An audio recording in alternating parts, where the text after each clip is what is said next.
கருமேகம் போல நீர் இல்லை, அலைக்கடல் அடங்குமோ? அதிகார குரலுக்கு எப்போதும் நீரின் வீழ்ச்சி நீதானே.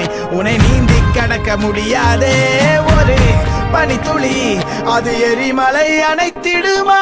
வெட்டுக்குடியின் கூப்பாடு இனி நாட்டுக்குள்ள கேட்காது. இன முகவரி அது இனி விழித்திறந்திடுமே.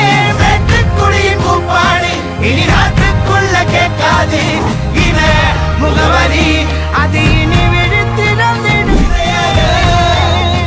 வாழும் நமக்கு கதைகள்